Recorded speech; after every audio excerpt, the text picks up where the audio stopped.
Guys, magbablog po ako ngayon. First time ko pong mag-vlog ngayong umaga na to po. Ako po ay magluluto po ng ah, luto na po itong prime rib. Yung prime rib, luto na po siya pero hindi ko po siya gusto kasi wala po siyang lasa. So ngayon po, lalagyan po natin siya ng sibuyas, bawang, mushroom, onion pairings, chicken bouillon, pepper, olive oil po. So yan po yung ating pong panibagong pong ingredients. Alam ko po, luto na po kasi yun kasi leftover po yan, nilagay ko po sa freezer po. Pero pag kinain po, parang wala ako, hindi po ako nakalasa po ng ano. So, ngayon po ay lulutuin po natin. So, dito po para malapit yan. So, malapit po yan.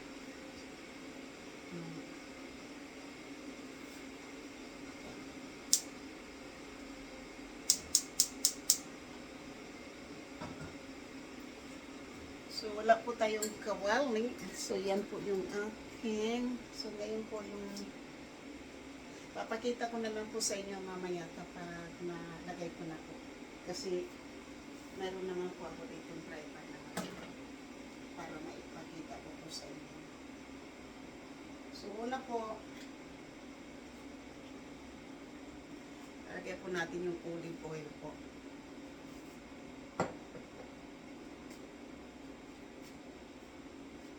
Tapos po, muna ko pong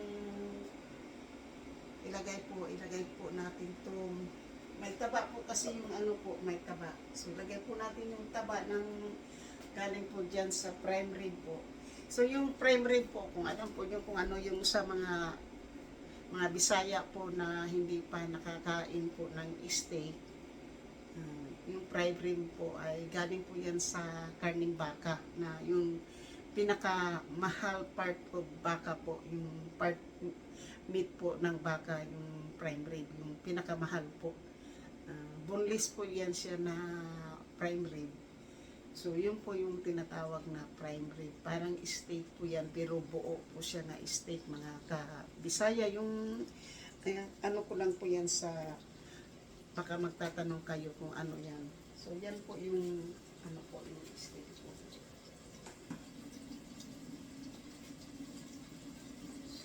Kulo na po yung ating tubig. Nag-init po tayo ng tubig kasi iinit po. Tubig po na mainit yung iniinom po sa umaga po. So ngayon po ano na po itong ano po, tinutunaw ko po muna yung taba dito sa karne po yung galing po dyan para maano po natin. So ngayon po, bago kasi luto na po yung karne po, gulay muna yung ating uunahin para ano po. So ngayon po, isasabay ko na po yung garlic at saka onions.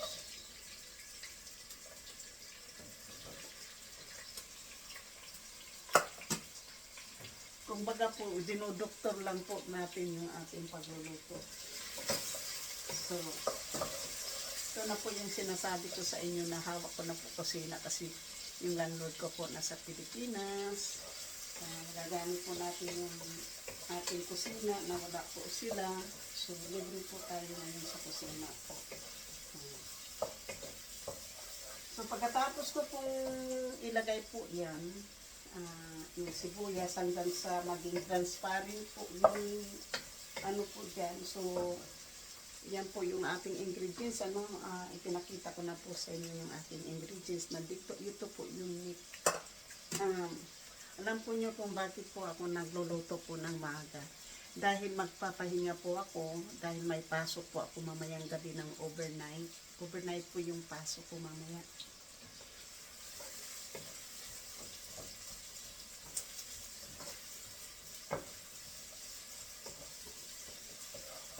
So, kung ano po, so ngayon po, dito na lang po muna, ilagay na po natin yung meat para ano po siya mag-isa. Yan. Oops.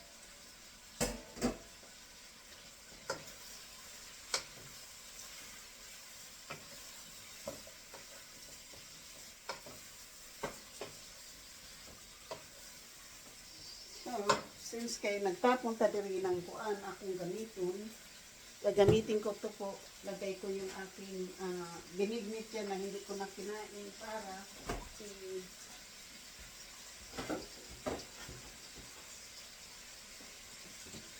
yun po ito po yung aking lalagyan po. Kalimutan ko pong kumain doon. So ngayon po, kasi nandito na po yung karne na naipaano na natin po. So ngayon po, lalagyan po natin ng malapit na pala itong matapos. So, bibili na po tayo ng panibago nito. Yan lang po, ganyan lang po kadami. Kasi, timplado na po kasi yan, nakatimpla na po yan. Tapos, lagay po natin yung paper dyan.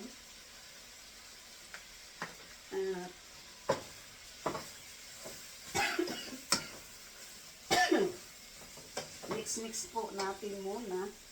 Ipapakita ko po sa inyo mamaya kung ano na po yung itsura. Kasi po, kung hindi ko po ito dudoktorin, hindi ko po ito siya makakain, matatapon po, sayang naman, di ba? Mahal-mahal pa naman yan. Mabuti sana kung binigay lang po sa atin yan, kaya hindi po natin sasayangin, di ba? So ngayon po, lagyan po natin mga 2 tablespoon po ng Bian Parents po. Ito po yung para talaga po sa pang-steak yan. Pang-steak po yan. So, mga 2 spoon po yan, 2 tablespoon. So, yun na po. So, mabango na po siya. So, ngayon po ipapakita ko po sa inyo kung ano na po siya.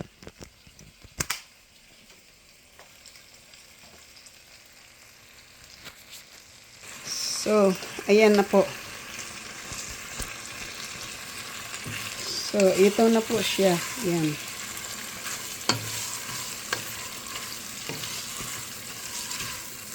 Ganyan na po siya. Tapos po, ang last na po natin ilagay po dyan is yung ano po, yung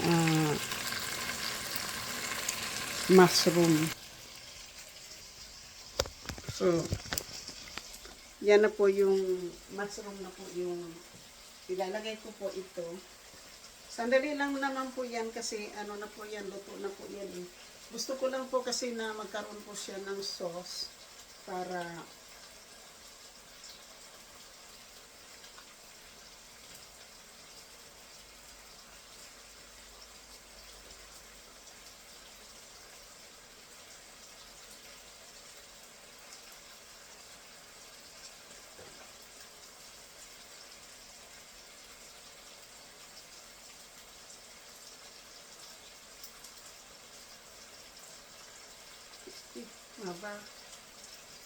maano na naman po, masisira na naman po yung ating ating tripod. Bago lang to sira na naman.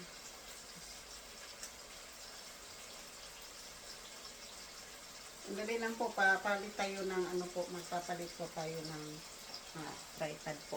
Ayan, dito po kayo sa maliit para madali pong So, ayan na po siya.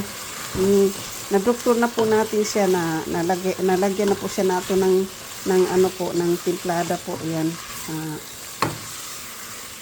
So, ngayon po, ilagay ko na po yung mushroom. Yun na po yung last natin na ilagay po dyan. Hindi po ako naglalagay ng asin, mga kapatid, mga ka-beauty. Hindi po ako naglalagay ng asin. Kasi, maalat na po yung chicken bouillon, kaya hindi na po ako nag-aasin. So, ngayon po, yan na po yung aking uulam. Yan, makaulam na po tayo yan. Kasi, yan po yung Luto na po yan. Ayan. So, sa mga ano po, kung talagang gusto po nyong maging masarap muli yung pagkain po ay gagawa po tayo ng paraan ah, para magiging masarap po yung ating ang ating pong kakainin. So, ito po ay luto na siya na steak po. Kailangan ko lang po ng medyo malasahan ko po ng kaunti. Kaya hindi ko po siya masyadong nilagyan po ng ano na po kasi ano na po siya, luto na talaga po yan.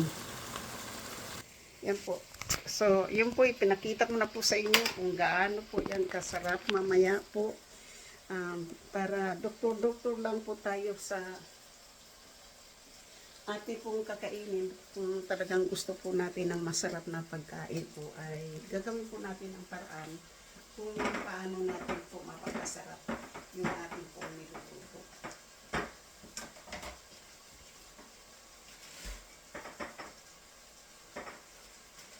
So, ngayon po, ilagay ko muna ito sa freezer, tapos ko ito sa Mercodex. Para hindi po siya mamamahot po dyan. So,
hugas po muna ako dito po. Maghuhugas lang po muna ako. Tapos, aanhin ko na po kayo. Inserting ko na po kayo.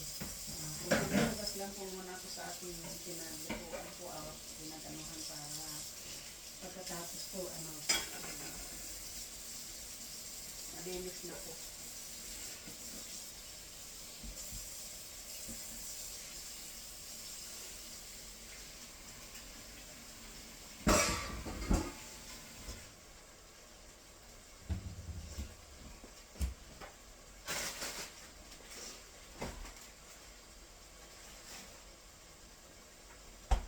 Iwan ko po muna yung aking mayroon po akong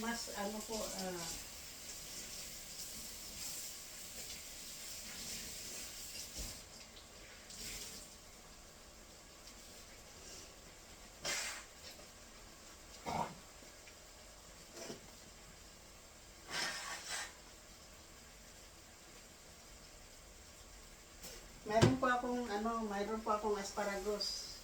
Yan na po. So, luto na po siya kasi luto na po yung mushroom po, luto na. Ayan na po. Ayan. Papakita ko na po sa inyo ang aking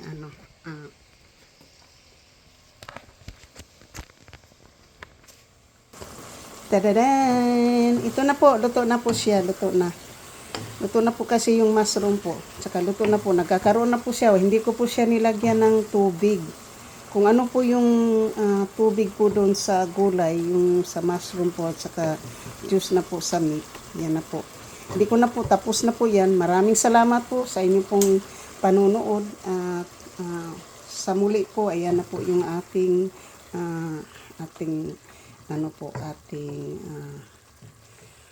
prime rib with mushroom. Yan po, prime rib with mushroom po. So, yan na po yung ating mushroom, prime rib with mushroom. So, ngayon po ay, siyempre, punta po tayo dito sa Nung ano na yung aking nang, uy, wala kong kumaka. Ila kong kinsa ko ani.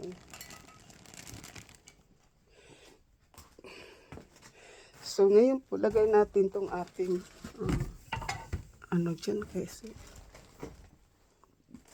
So, tapos na po tayo. Tapos po, since nakaluto na po tayo, ay later on po, kain na po tayo, di ba?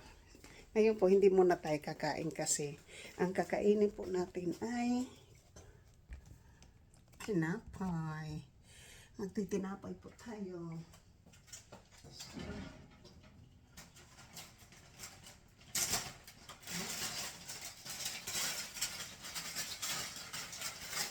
mamaya na po tayo kakain po ng kanin.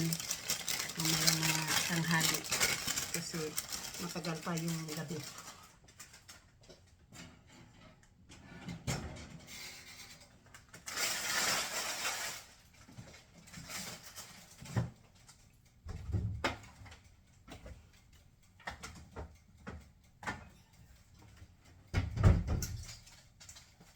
So ngayon po, hindi ko na po siya i-edit yung ating video po. Yan. So, ngayon,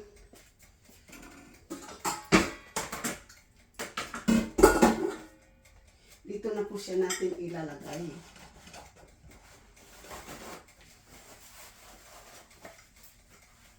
So, ngayon po ay ilagay siya natin dito. Para mahinis na po natin. Ingay mo, Edita. Ingay, ingay. Masyado kang maingay, Edita. Masyado kang maingay. So ngayon po, kasi luto na siya, atin na po siya ilalagay dito. Yan. Oops. So ang isang piraso po na bali isa't kalahating slice na prime rib po ay isang Pyrex.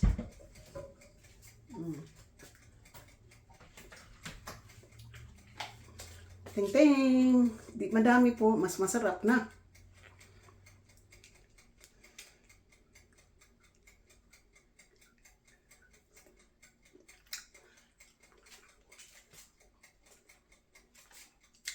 Guys, masarap na po siya.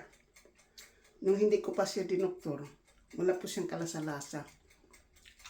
Para lang po akong kumakain ng rubber band. So ngayon po na doktor ko na po siya, yung nalagyan ko na po siya ng mga ingredients at nalagyan ko na po siya ng mga sahog-sahog dyan. Saluan pa kung pagkapa sa atin ay sahog. Mas lalong laging, masarap na po siya, di ba? Kasi steak po siya, masarap na po siya eh. Kaya lang po, masyado po siyang dry, wala po siyang kalasa-lasa. Talagang nabubulunan ka po kasi nga, po yan. So yun po ay, nagkaroon po siya ng lasa. So mamaya ko pa siya po kainin, mga bandang alas 12 po. Kasi ngayon po ay maaga pa po. 11 o'clock lang po. So, pwede na rin po akong kumain. Kaya lang po nainit na po yung aking tinapay. Sarap sana kasi mainit-init pa. Pero, mamaya na lang po ako kakain para ang sunod kong kain po mga bandang alas 6 para dahil paipasok po ako mamaya ng madaling araw na naman po ang uwi ko mamaya kasi overnight naman po yung pasok ko.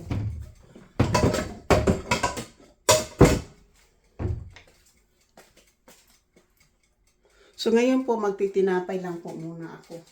So tapos na po ay atin pong ilalagay po ang ating, sandali lang po, tapusin ko lang po pala dito maglinis, no.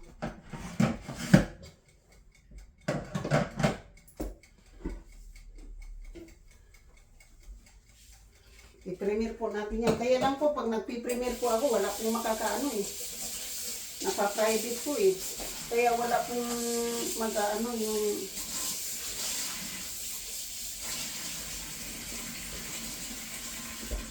wala pong makakapanood.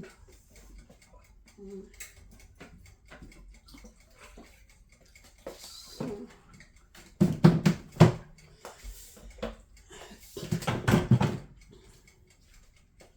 dito na lang po yan. So, shout out po sa akin pong mga minamahal po ng mga subscribers, silent viewers, sa akin pong mga minamahal po na mga super chatter, members, sa akin pong nag-iisang sponsor na si GC Pinariho. Miga love shout out po. Maraming salamat po sa inyo pong pagtitiwala at pagsuporta po sa akin channel. So, maraming salamat po doon sa inyo pong lahat po. So guys, ilalagay ko po muna kayo dyan kasi mayroon po tayong bibit-bitin papunta dito sa loob. Sandali lang po.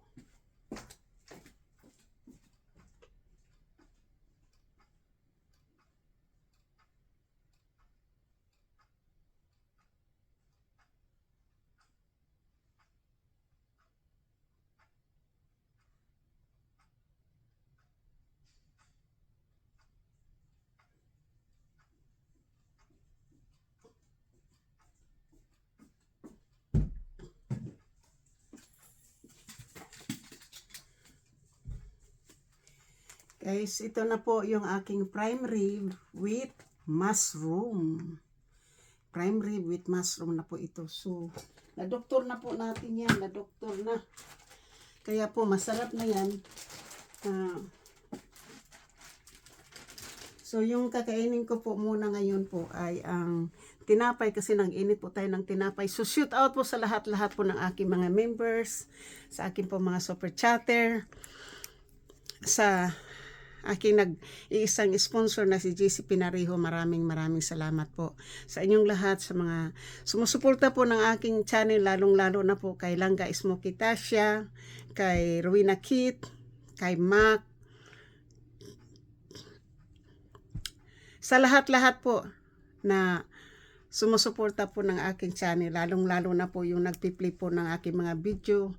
Wala po tayong upload ngayon. So, guys, shout out po sa mga member, sa lahat-lahat po ng Team Mama Sinya, miga love shout out. Sa lahat-lahat po ng Team Kirin Suzuki, miga love shout out. Sa lahat-lahat po ng Team Ermin On, Miss Santos TV, miga love shout out. Sa lahat-lahat po ng Team Pula, kay GC Pinariho, miga love shout out. Team Kapanday, miga love shout out. Team Alak Saan Ka, Solid Harbor, miga shout out. Team Jubis, miga love shout out po. Team Fabulous, miga love shout out po. Team Sandot Vlog, miga love shout out. And Kasangga Kalimbang Boy, miga love shout out po. At most of all po ang Suwer Team USA, miga love shout out. Sa lahat-lahat po ng aking mga minamahal na mga subscriber, new subscriber, silent viewers, sa mga OFW, kaibigan ko man at hindi, maraming salamat. Lalong-lalo na po sa nag-iisa kong super chatter na si truck driver KSA. Ingat po, amping po diha, truck driver KSA po. Maraming salamat palagi sa iyong blessing na ibinibigay niyo po sa akin at madadagdagan po ang ating revenue para sa isang tulong na aking gagawin po. So maraming salamat sa kay truck driver KSA, Saudi Boy. Thank you po. Sa lahat-lahat po at sa nagmamahal po sa akin, kayo po naging inspirasyon ko, kayo po yung nagbigay po ng bagong pag-asa, bagong kulay ng aking buhay. Ang buhay ko po ay wither lang at tagumpay ko po ay tagumpay po nyo. Maraming salamat. Sa muli po, ako po ay si Edita Bisaya Life in America. Nagpapasalamat sa inyong lahat na sumusuporta, nakikinig ng aking kwento. Bye-bye po. Magandang umaga Pilipinas. Magandang gabi Middle East. Magandang umaga Calgary, Canada. At magandang gabi Amerika, San Francisco. Ate Karing, Mama Sinya, Ate Milan Langlang, ng guys mo kita, Sherwin Nakit, Nuriniri, Rosmaranan, at sa iba pa pong ibang hindi ko po mamamention. JC Pinariho, BR, Kapanday, Gado, Wailingaw, Tambayan niyan. Sa inyong lahat-lahat po, maraming salamat. Solid Harbor, Muyak, Antonio T. Channel, Alex saan ka. I love you guys all. From my heart to yours.